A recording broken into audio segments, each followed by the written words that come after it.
that my name is Gal and I'm Jewish. And we have had enough of Jew hatred. Grateful, we're great, we're exhausted. Yeah, you are. It's messy. What are the age loud. ranges? Also faced blowback after posting Free Palestine. Gadot is from Israel and served in the Israeli army. That my name is Gal, and I'm Jewish. And we have had enough of Jew hatred. Gal Dow has decided that she has had enough, and Rachel Zegler's Dirty Laundry is finally out for the world to see. The live-action Snow White is out. But nobody's talking about the storybook magic or the evil queen's cheekbones. What everyone is really talking about is the drama behind the scenes. And oh boy, it's giving full soap opera energy. Gadot was having some intense issues with her co-star, but you can never guess what actually K it all off. Believe it or not, it was a single Instagram post on March 21st, 2025. Rachel dropped a heartfelt tribute post on her Instagram to celebrate the release of Snow White. It was emotional, reflective, and full of behind-the-scenes hugs, smiles, and thank yous to all the lovely humans she worked with. She even called the film life-changing and said she grew so much over those 4 long years on set.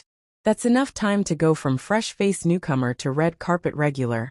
But as people were glad to be included in her sweet nostalgia, fans started noticing one very obvious thing missing. Where on earth was Gadot? Very grateful. We're great, we're exhausted. Yeah, you are messy. What are the age ranges? She was not tagged or named, and Rachel didn't even have a throwback selfie with her. For someone who played the film's iconic evil queen and literally shared top billing, Gal was nowhere in sight. Suddenly fans weren't talking about costumes or cinematography, they were dissecting this social media snub. Was it shade? Was it silence? Or was it something deeper? Now, if you thought this was just a forgotten tag, buckle up, because the rabbit hole gets a lot messy. Theories started pouring in, and they weren't exactly subtle. At the top of the list was politics. Turns out Rachel and Gal are not even close to being on the same page when it comes to the Israel-Palestine conflict. Gal, being Israeli, has long supported Israel publicly. Meanwhile, Rachel has voiced her support for Palestine, and she didn't whisper it either. Zegler also faced blowback after posting Free Palestine. The nod is from Israel and served in the Israeli army. Her Free Palestine tweet during filming apparently caused a storm, and it wasn't the kind that just quietly passed by. We would see people not condemning commas but celebrating, justifying, and cheering on a massacre of Jews. Rumors swirled that things got tense on set and that whole "we're just here to work" vibe might have been more about survival than solidarity, but Parai isn't the only thing drawing a line between these two. Let's talk about their lives off camera. Gal is 39, a mother of 4, and has been married since 2008. She's all about that family-first energy, glowing in her red carpet gowns. 13, almost 8, 3 and 1/2 in one, just in one, that's a lot.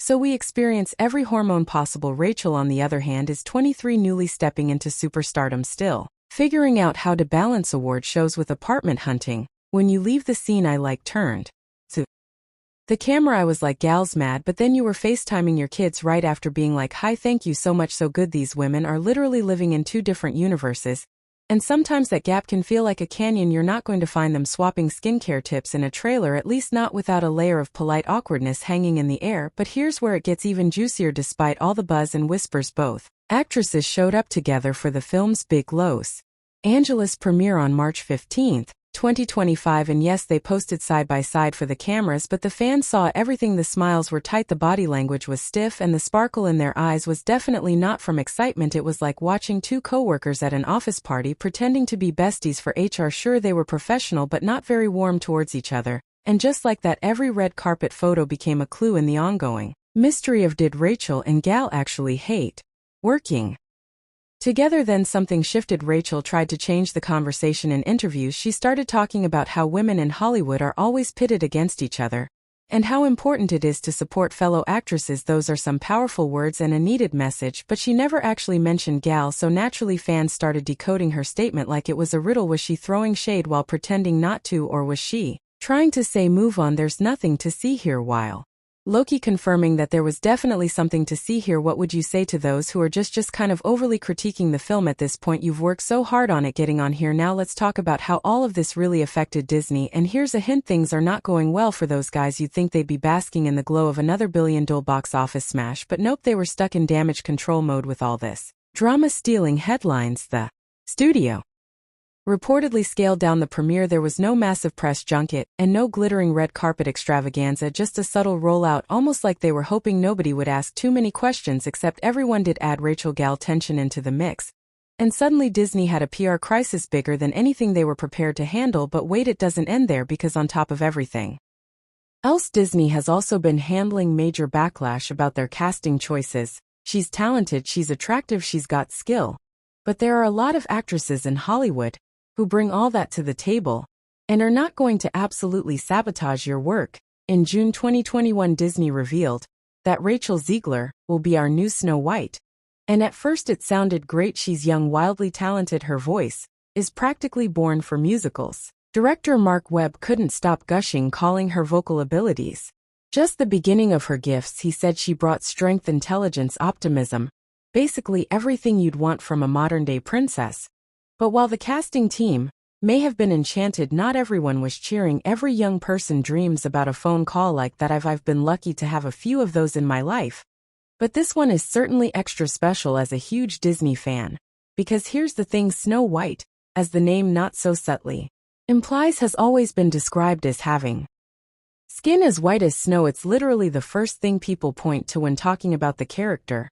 So when Rachel, who was of Colombian and Polish descent, landed the role, it raised a lot of eyebrows. Comment sections exploded, and everyone from film critics to political commentators had something to say. Reason Snow White is called Snow White in this version of the film, because of course she is not white as snow is, because she and her family go through a snowstorm and survived the snowstorm.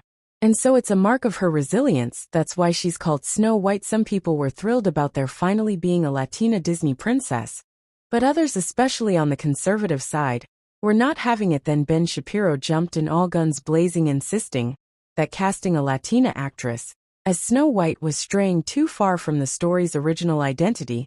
Now, while all this was happening, Rachel didn't hide. She spoke up, and she didn't just defend her casting, she celebrated it. She said she was proud, honored, and even a little stunned that this opportunity came her way, because when was the last time you saw a Latina actress cast as a character who's historically been portrayed as the palest person in the room? It's the most emotional experience that a person can go through, to know that what they're working on is something that has reached a generation of people. The representation hit hard for a lot of people who'd never seen themselves in a Disney fairy tale before. But Rachel didn't stop there. She pushed the conversation forward, reminding everyone that talent, not skin tone, should be the focus. She talked about how Snow White is beloved in Spanish-speaking countries, and how this role was an opportunity not just for her but for a whole generation of kids who could finally see someone who looked like them in a princess gown. That's powerful stuff. And if you thought the debate stopped there, oh no, it was just getting warmed up, because behind all the applause and outrage was a deeper, more tangled question. What do we do with these classic fairy tales in today's world?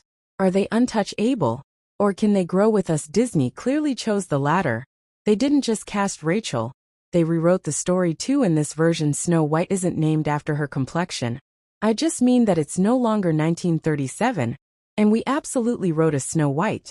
That is, she's not going to be saved by the prince, she's not going to be saved by the prince, and she's not going to be dreaming about true love, she's dreaming about becoming the leader she knows she can be. She's named after surviving a literal snowstorm as a baby, a near-death experience, instead of a beauty trait. Now, that's a twist. Rachel explained that this version of Snow White is all about resilience. The focus isn't on being the fairest of them all anymore, it's about strength, survival, and realizing your worth. One of her quotes pretty much sums it up. One of the core points in our film for any young woman or young person is remembering how strong you actually are. And just like that, a tale that's been told since the 1800s got a 21st century makeover. But not everyone bought into this evolution. Critics said the changes stripped the story of its roots. They felt that the symbol Siasm was important, and that Disney was bending too far to be woke. Some people saw the casting as a beacon of progress, others saw it as unnecessary tampering. And in the middle of it all was Rachel, simply trying to do her job and smile through the firestorm. Meanwhile, film historians and insiders started chiming in with more big picture takes. Leonard Moulton, for one,